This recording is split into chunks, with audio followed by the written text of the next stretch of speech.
Assalamualaikum qarindoshlar. Bugun to'g'ri mulozimati darsimizningki 7-qismi, ya'ni bu qismliq darsimizda Soup UI detalini ishlatishni va qanday ichishni tushuntiraman. Oldingi qismliq darsimizda biz API bilan web servicesning farqini so'zlagan. Odatda web services, ya'ni to'g'ri mulozimati bilan API ning farqi. To'g'ri mulozimatimi bir API hisoblanadi, lekin API ning hammasi to'g'ri mulozimat emas, chunki to'g'ri mulozimatda cho'qim nima bo'lish kerak? Internet ulash kerak. To'g'ri mulozimatda web service. Lekin API ba'zida offline, ya'ni to'g'ri holatdami bo'laveradi. Hamda biz oldingi qitim WSDL degan hukmni so'zlagan, WSDL ni. Biz hozir eng avval Soup UI orqali Soup API ni sinaymiz, undan keyin REST API ni sinaymiz. Bu yurish darsimizning davomi shunda davomlashadi. Soup UI, undan keyin REST Soup API, undan keyin REST API bilan. Eng avval men sizlarga bir amaliy misol bilan keltiray. Bu Soup UI ning ko'rinma yuzi. Qarasanglar, Soup, mana Soup API ni bu yerdan sinaymiz. REST API ni bu yerdan sinaymiz, REST ning. Bu yerdan import, ash project ni bu yerdan qanday bisib import qilamiz. Bu save all. Buni saqlaymiz. Andan keyin bu file ustidan qarasanglar, bu yerda mı tanlag'il bo'ldi, ya'ni Soup project ni bu yerdan kirgizsak ham bo'ldi, Soup API ning. REST API ni bu yerdan kirgizsak ham bo'ldi yoki bu yerdan kirgizsak ham bo'ldi. Bu hozir 5/5 nashri. Unda olsa, hozir bir amaliy misol bilan project ishlaylik. Masalan, Google dan calculator WSDL bir topsaq, calculator degan hisoblovchi qo'yib, qolgan izlasak bo'ldi. Masalan, avarayi yoki nima o'zimiz qolganini men bu yerga calculator oson bo'lish uchun, chunki calculatorning hisoblovchining qo'shash, ilish, ko'paytirish, bo'lish 4 funksiyasi, 4 operation intayin aniq. Shunga web service calculator bu ishni açay. Birinchisi bugun qilganimiz Soup API. Soupning formati nimati XML. Soupning formati XML, RESTning JSON format. JSON. Qarasanglar, qo'shish, add, bo'lish, ko'paytirish, subtract and ilish.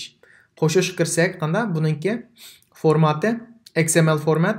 XML formatningki element qanday? O'q elementi envelope. Men oldingi dars so'zlagan, tushungan bo'lsa, oldingi darsni ko'rsangiz bo'ldi. Undan keyin body, undan keyin message and o'xshamagan elementlar var. Bunun o'q elementi qanday? Root element, envelope. Bu qanday? XML file. Bu nima? Bu request, ya'ni iltimos yoki talab. Buning shakli shunday bo'ldi. Hamda bu bir-birini qo'shsaq deb request yo'llaymiz. Buning body nima? Int deydi o'shki. Int degan butun sonning qisqartirilmasi. Int A, int B. Birga birini qo'shsaq deb request yo'llasak, iltimos yo'llasak, qanday javob keldi? Buni javob miyadan qanday birlam ikki bo'ladi deb javob birlam butun son bo'ldi. Odatda muvaffaqiyatli bo'lsa, biz oldingi qitim nima so'zlagandim? Oldingi qismliq darsda HTTP status code, mana 200 OK yoki muvaffaqiyat o'g'anligini bildirdi. Agar muvaffaqiyatli bo'lmasa, masalan, bir-birini qo'shsa 3 deb chiqib qolgan bo'lsa, demak developerlar yoki yozuvchilar buningda message chiqqan, ya'ni tekshirib qayta o'ngshaydi. Unda bo'lsa, mushuni bu ya'ni hozir Soupningki 2 xil va deb so'zlagandim. 1/2 nusxasi, 1/1 nusxasi. Lekin hozir biz umumlashtirib qilamiz, Soup deymiz. Unda esa Soupning calculator WSDL bir format ekan, haqsiz ta'minlangan to'g'rida. Buni ko'paytib bu Soupning demak, mayaga ma'ni bisib kirgizsak bo'ladi yoki filedan create Soup project qilsak bo'ldi. İsmi nima buning? Calculator hisoblag'ich. Buning initial WSDL. WSDL ning adresini bu yerga kirgizamiz.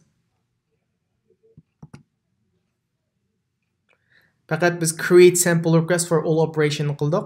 Ya'ni qancha operation degan qanday?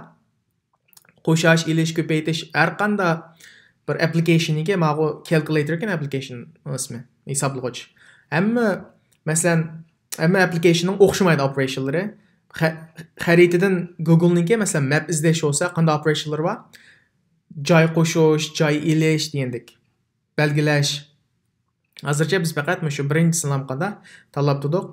OK'ni basamiz. Demak, ichildi project. Tonuda bu SoapUI. Bu detal buni tonuda. Buni ait qo'llanishalik yuqori detal bu. Odatda Postman mishildi, Postman deb bir detal. Uni keyin so'zlaymiz. Eng muhimi hozir. Chunki men Soapda ham XML, ham REST, ham Soap qo'llanganchiga ko'pincha shirkat qilganda shu SoapUI detalni ishlatadi. Mavu qarsanglar ikki xil mavu project calculator deganni o'zganda, ma cho'ng project bir projectning ismi. Ma calculator degan nima? Bu o'ziniki ya'ni ikki nusxasi, birsi Soapning ikkisi bor degandim. Diqqat qilgan bo'lsanglar, ya'ni Soap 1 Soap 2 deb. Hozir shunga ikkisi ichiladi burunga. Qolgan ishlasak bo'ldi. Bizdan eng yangisini ishlataydi 1 2 ni. Qarsanglar qandaq 4 operation bor, 4 method. Buning 4 fi'li bor. Add qo'shashning bir request bor, iltimos bor. Divide bo'lishning birsi bor. Multiply ko'paytirishning bor. Subtract ilishning bor. Hammasini qanda request bor. Masalan, bu request iltimosni avatimiz. Masalan, qo'shash qanday iltimos avatimiz? Birga birini qo'shima. Bu bir iltimos bo'ldi. Buni response nima deb kelish kerak? 2. Nayt to'g'ri. Oson-ku bu. Basta qo'sh chekib. Mana ko'rinmayuz ichildi buning. Bu quyosh belgisi qarsanglar 3 bo'lgan shaklda. Bu mang'uzudi bu. Buni ham test case deymiz buni. Bu asosliqi qanda XML file qarsanglar envelope men elementdan so'zlagan so'pning header, mavzu, body qanda add bu funksiyasining ismi nima? Qo'shish. Qarsak 2 int a int b. Butun son a, butun son b. Bu yerga qanda? Masalan, 1 ga 1 davamay 189 ga, yo'q 1789 ga 248 ni qo'shsak deymiz. Bu biz qanda iltimos yozamiz. Data. Sonliq ma'lumot kirgizamiz data. Hamda ma'lum submit request, ya'ni iltimosni qanday 3 bo'lgan shaklni qo'shib yo'llaymiz.